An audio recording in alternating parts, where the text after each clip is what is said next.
Columbia Recording Studios, New York City, February 14th, 1968. Studio A was thick with cigarette smoke and stale coffee.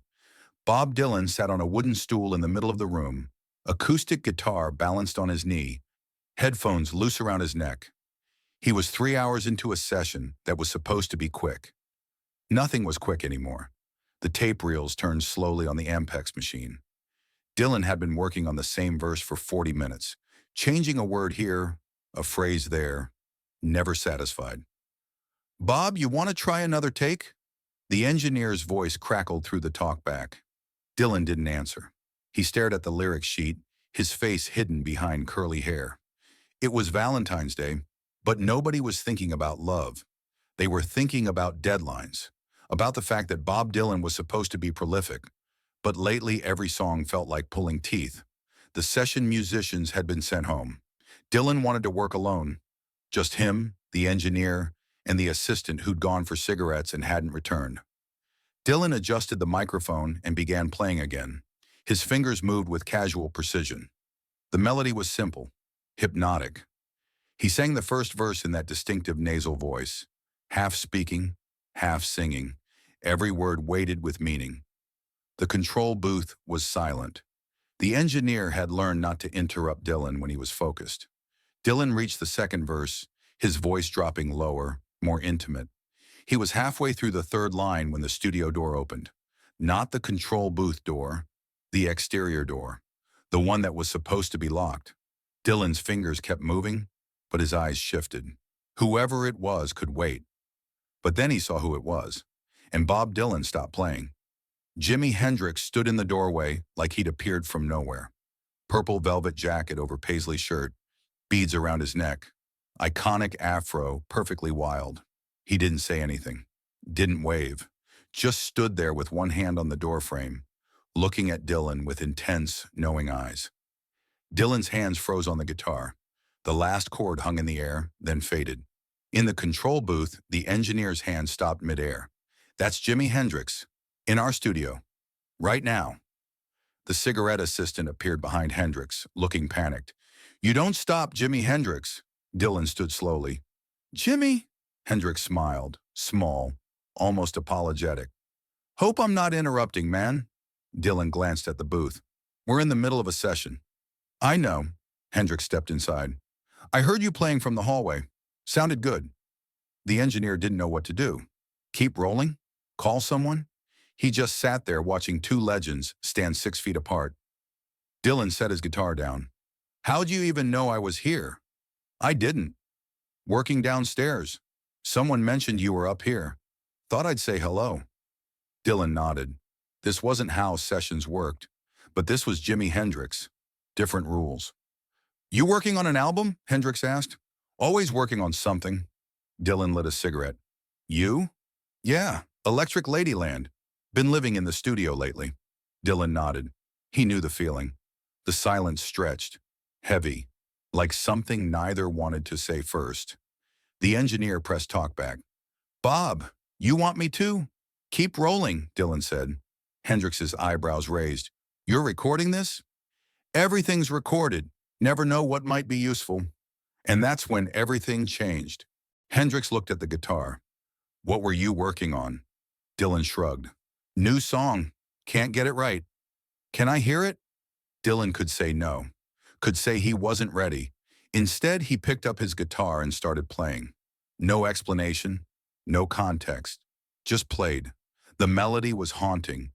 Lyrics vintage Dylan, cryptic, layered, images that meant everything and nothing. Hendrix stood perfectly still, eyes closed, head nodding slightly. When Dylan finished, silence returned. Hendrix opened his eyes. "That's beautiful, man." Dylan looked down. "It's not finished. Best things never are." In the booth, the engineer watched with his heart pounding. This was history.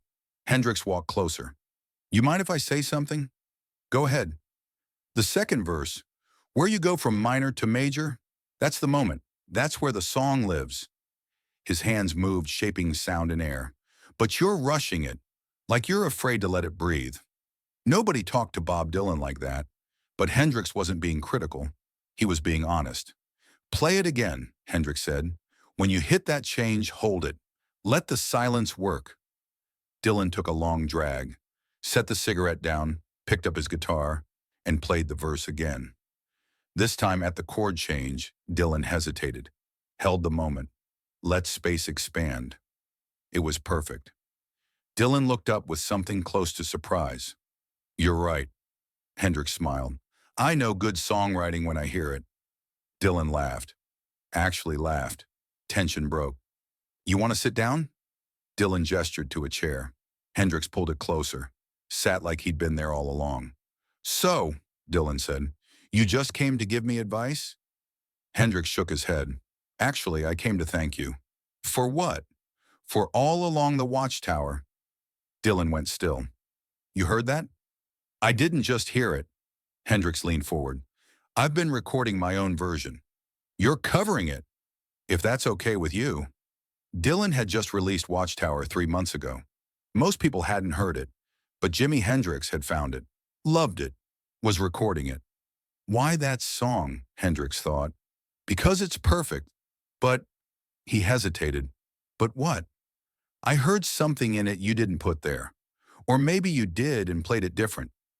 Hendrix stood, pacing. The song is a storm, Bob. Thunder and electricity and chaos. I wanted to play it that way. Dylan lit another cigarette. I'd like to hear it, Dylan said. Your version. Hendrix smiled. Not done yet, but when it is, I think it might be the best thing I ever do. Not arrogance, certainty. Dylan stubbed out his cigarette. You know what's funny? I wrote that song in 15 minutes. Barely thought about it. Best songs usually do. And you're turning it into something bigger. I'm not competing. I'm honoring what you created. Just in my language instead of yours. Dylan could have been threatened, territorial. Instead, he smiled. Small, genuine. I can't wait to hear it. Hendrix looked relieved. Really? Really? Dylan picked up his guitar. But first, you're helping me finish this song. Hendrix blinked. What? You walked in, gave me advice, told me I was rushing. Dylan sat. So now you're helping me figure out the rest. The engineer's jaw dropped. This wasn't how Dylan worked. He didn't collaborate. Hendrix tried to figure out if this was a test. You're serious. Do I look like I'm joking? Hendrix pulled the chair closer. Okay, let me hear the whole thing. Dylan played from start to finish. No stopping, just flowing. Hendrix listened with closed eyes. When Dylan finished, Hendrix opened them. The ending's wrong. It needs fire. Dylan stared. What do you mean? The song builds all this tension, but then just stops, like you ran out of steam. Hendrix leaned in. It needs an ending that burns. Dylan was quiet. Then, show me. I don't have a guitar. Dylan held out his acoustic. Use mine. Hendrix took it carefully. Bob Dylan's guitar. Sacred. He positioned it, found the strings, played the final verse Dylan's way, then shifted, added a descending run, changed the rhythm, made it urgent. When he finished, silence was absolute. Dylan stared like he'd witnessed something impossible. That's it. That's the ending. Hendrix handed the guitar back. You would have figured it out.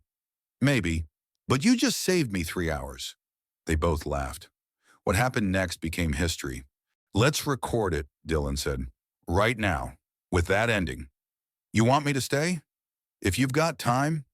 Bob, I just showed you one run. I'm asking you to sit and listen. If you have ideas, tell me. Dylan turned to the booth. We're doing another take. Full song. The engineer scrambled. Fresh tape. Levels checked. Dylan positioned himself. Hendrix sat just outside the mic's range. Rolling. Dylan took a breath. Started playing. This time was different. Hesitation gone. He played like he'd been playing it for years. When he reached the ending, he used Hendrix's run. Made it his own. Added his voice, turning it into something belonging to both and neither. The final note faded. Dylan looked at Hendrix. How was that? Hendrix smiled. That's a hit, man. But Dylan didn't want playback yet. He set his guitar down and looked at Hendrix intensely. Can I ask you something? Yeah, when you're recording Watchtower, making it your own, knowing people will compare. Dylan paused. Does that scare you? Hendrix thought. Every time I pick up a guitar, I'm scared. Scared I'm not good enough. Scared I'll disappoint. Scared I'm just making noise. But you do it anyway. Because the fear means it matters. Hendrix stood, walked closer. If I wasn't scared, I'd just be playing.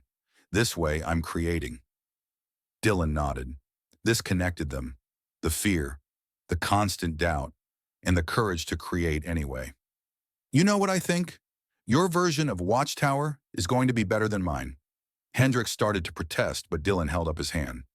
And I'm okay with that, because songs are supposed to travel, change, become different in someone else's hands. Dylan smiled. If your version makes people forget mine, the song lived. That's all I want.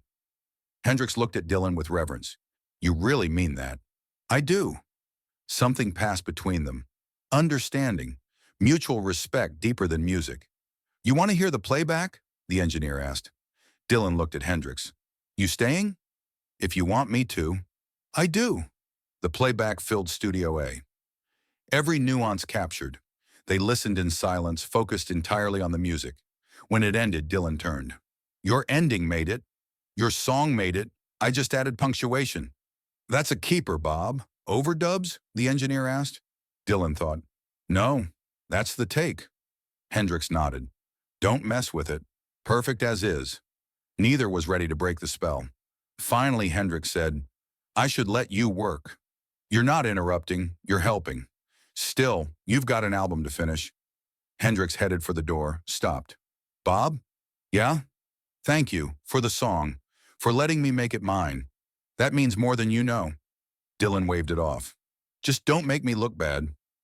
Hendrix smiled. No promises. He pushed open the door. Before it closed, Dylan called out, Jimmy. Hendrix paused. When your version comes out, I'm playing it your way, because you understood something about that song I didn't know was there. Hendrix nodded once, deep and serious. Then he was gone. Dylan stood alone, staring at the closed door. Bob, did that just happen? The engineer asked. Dylan smiled. Keep that tape, all of it. Even the Hendrix part? Especially that part. The engineer labeled it, Dylan, February 14th, 1968. Studio A, Hendrix Visit.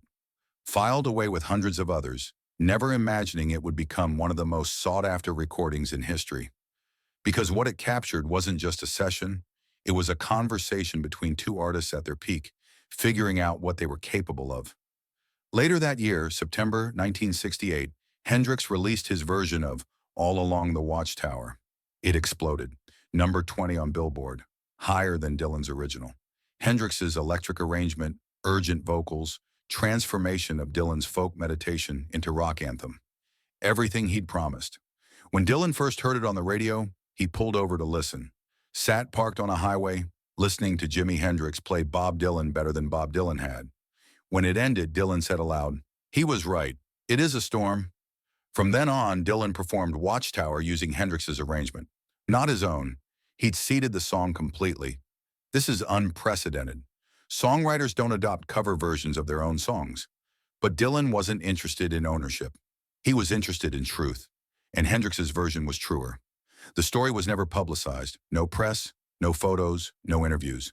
The tape sat in archives, labeled but forgotten. When Hendrix died September 18, 1970, at 27, the world lost a revolutionary. Dylan canceled his show that night, sat alone, wrote 3 songs about being understood too late, never recorded. Rumors circulated. Some said they were friends. Others said they barely knew each other. Both were wrong. They were something rarer, mutual witnesses. They'd seen each other's process, recognized each other's fear, understood the weight of creating something honest. In 1995, a historian cataloging tapes found Dylan, Studio A, Hendrix Visit. Curious, he played it. What he heard made him call his supervisor immediately. Columbia wanted to release it. A treasure. Dylan said no. That conversation was between me and Jimmy. It stays between me and Jimmy.